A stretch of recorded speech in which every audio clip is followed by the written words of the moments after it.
ಕರ್ಕಾಟಕ ರಾಶಿಯವರ ಮೇ ತಿಂಗಳ ಮಾಸಿಕ ಭವಿಷ್ಯ. ಕರ್ಕಾಟಕ ರಾಶಿಯವರಿಗೆ ವಿದ್ಯಾರ್ಜನೆಯಲ್ಲಿ ತುಂಬಾ ಒಂದು ಹಿನ್ನಡೆ ಆಗುವಂಥದ್ದು, ಆರ್ಥಿಕತೆಯಲ್ಲಿ ಸಮಸ್ಯೆ, ವಿದ್ಯಾಭ್ಯಾಸದ ಬಗ್ಗೆ ಹೆಚ್ಚಿನ ಗಮನವನ್ನು ಕೊಡಬೇಕಾಗತ್ತೆ. ಯಾವುದೇ ರೀತಿ ಇನ್ಫ್ಲೂಯೆನ್ಸ್ ತಮ್ಮ ಜೀವನದಲ್ಲಿ ನಡೆಯೋದಿಲ್ಲ. ತಮ್ಮ ಸ್ವಪ್ರಯತ್ನ, ಸ್ವಂತ ವಿಚಾರದಿಂದ ಮಾತ್ರ ತಾವು ಮುಂದುವರಿಬೇಕಾಗುತ್ತೆ. ಇನ್ನೊಬ್ಬರು ಯಾವುದೇ ರೀತಿಯ ಸಲಹೆಗಳನ್ನು ಕೊಟ್ಟು ತೆಗೆದುಕೊಳ್ಳಿ, ಬಟ್ ಅದನ್ನು ಅಳವಡಿಕೆ ಮಾಡ್ಕೊಳ್ಳೋಕ್ಕಾಗೋದಿಲ್ಲ. ಅಳವಡಿಕೆ ಮಾಡಿಕೊಡೋ ಸ್ಥಿತಿ ಯಾವುದೇ ರೀತಿ ಫಲಾನುಫಲ ತಮಗೆ ಸಿಗೋದಿಲ್ಲ. ಆರ್ಥಿಕತೆಯಲ್ಲಿ ಪ್ರಾಬಲ್ಯತೆ ಇದೆ ಮತ್ತು ಜನರಿಂದ ಮೋಸ ಹೋಗುವಂತಹ ಒಂದು ವಿಚಾರ ತುಂಬಾ ಕಂಡು ಬರ್ತಾ ಇದೆ. ಮೇ ತಿಂಗಳಲ್ಲಿ ಜಾಗೃತಿಯಾಗಿರು.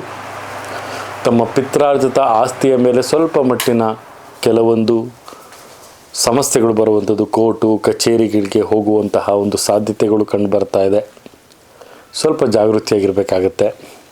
ಆರ್ಥಿಕತೆಯ ಒಂದು ಸಮಸ್ಯೆಗಳು ಕಂಡು ಬರುವಂಥದ್ದು ಮತ್ತು ತಮ್ಮ ಒಂದು ಆರ್ಥಿಕತೆಯಲ್ಲಿ ಮತ್ತೊಬ್ಬರು ಮೂಗು ತೂರಿಸುವಂಥದ್ದು, ಅಂದರೆ ತಮ್ಮ ಸಹೋದರ ಬಾಂಧವ್ಯದಿಂದ ಅಥವಾ ತಮ್ಮ ಪಿತೃಕರ ಬಾಂಧವ್ಯದಿಂದ ತಮ್ಮ ಒಂದು ಜಮೀನಿನ ವಿಚಾರದಲ್ಲಾಗಿರ್ಬೋದು, ಪಿತ್ರಾರ್ಜಿತ ಆಸ್ತಿಯ ವಿಚಾರದಲ್ಲಾಗಿರ್ಬೋದು ಕೆಲವೊಂದು ಸಮಸ್ಯೆಗಳನ್ನು ತಾವು ಕಂಡುಕೊಳ್ಳುತ್ತೀರಿ ಅಂತ ಹೇಳ್ಬೋದು. ಮತ್ತು ವಿಶೇಷವಾಗಿ ವಿದ್ಯಾರ್ಥಿಗಳಿಗೆ ಸ್ವಲ್ಪ ಮಟ್ಟಿನ ಲಾಭ. ವೃತ್ತಿಪರ ಕ್ಷೇತ್ರದಲ್ಲಿರೋರಿಗೆ ಉತ್ತಮವಾದಂಥ ಪ್ರಾಬಲ್ಯತೆಯನ್ನು, ಅಂದರೆ ಯೋಜನೆಗಳನ್ನು ಮಾಡಲಿಕ್ಕೆ ಉತ್ತಮವಾದಂಥ ಒಂದು ತಿಂಗಳು. ಗುರುವಿನ ಲಾಭವನ್ನು ತಾವು ಪಡಿತೀರಿ. ಗುರು ಹಿಮ್ಮುಖವಾಗಿ ಚಲಿಸಲಿಕ್ಕೆ ಪ್ರಾರಂಭ ಮಾಡಿದಾಗ ತಮಗೆ ಸ್ವಲ್ಪ ಮಟ್ಟಿನ ಇಳಿಕೆಗಳಾಗುವಂತಹ ಸಾಧ್ಯತೆಗಳು ಕಂಡು ಬರ್ತಾ ಇದೆ ಕರ್ಕಾಟಕ ರಾಶಿಯವರಿಗೆ. ವಿಶೇಷವಾಗಿ ಆರೋಗ್ಯದ ಒಂದು ವಿಚಾರದಲ್ಲಿ ಹೊಟ್ಟೆಯ ನೋವು, ಅಜೀರ್ಣತೆಯ ಒಂದು ಸಮಸ್ಯೆಗಳು ತಮಗೆ ಕಾಡುತ್ತೆ. ಈ ಒಂದು ತಿಂಗಳಲ್ಲಿ ಸ್ವಲ್ಪ ಸುಸ್ತಾಗ್ತೀರಿ. ಸ್ವಲ್ಪ ಆರೋಗ್ಯದ ಮೇಲೆ ಹೆಚ್ಚಿನ ಗಮನ, ಆಹಾರ ಪದ್ಧತಿಯ ಮೇಲೆ ಸ್ವಲ್ಪ ತಾವು ಗಮನವನ್ನು ಹರಿಸೋದು ತುಂಬಾ ಉತ್ತಮ ಕರ್ಕಾಟಕ ರಾಶಿಯವರು. ಷೇರು ಮಾರುಕಟ್ಟೆಯಲ್ಲಿ ಇನ್ವೆಸ್ಟ್ಮೆಂಟ್ ಮಾಡಲಿಕ್ಕೆ ಹೋದರೆ ತುಂಬಾ ಒಂದು ಸಮಸ್ಯೆಗಳಾಗುವಂಥದ್ದು, ಖರ್ಚು ವೆಚ್ಚಗಳು ಜಾಸ್ತಿ ಆಗುವಂತಹ ಸಾಧ್ಯತೆಗಳು ಕಂಡುಬರ್ತಾ ಇದೆ. ವಿಶೇಷವಾಗಿ ಈ ಒಂದು ತಿಂಗಳಲ್ಲಿ ತಾವು 2 ಅನ್ನುವಂಥ ಸಂಖ್ಯೆಯನ್ನು ಆಯ್ಕೆ ಮಾಡಿಕೊಳ್ಳಿ.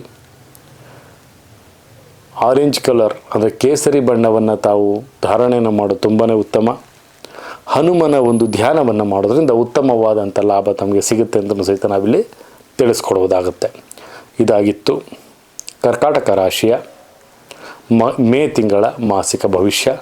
ಇದೇ ರೀತಿ ನಮ್ಮ ಚಾನಲನ್ನು ಲೈಕ್ ಮಾಡಿ, ಶೇರ್ ಮಾಡಿ, ಕಮೆಂಟ್ ಮಾಡಿ ಮತ್ತು ಪ್ರತಿಯೊಂದು ವಿಚಾರಗಳನ್ನು ಸಹಿತ ತಾವು ಬೆಲ್ ಐಕಾನ್ ಒತ್ತೋದ್ರ ಮುಖಾಂತರ ಮೊಬೈಲ್ ನೋಟಿಫಿಕೇಷನಲ್ಲಿ ತೆಗೆದುಕೊಳ್ಬೋದು ಅಂತ ಹೇಳ್ತಾ, ಸರ್ವೇ ಜನ ಸುಖಿನೋ ಭವಂತು, ಸರ್ವ ಮಂಗಳಾನಿ ಭವಂತು.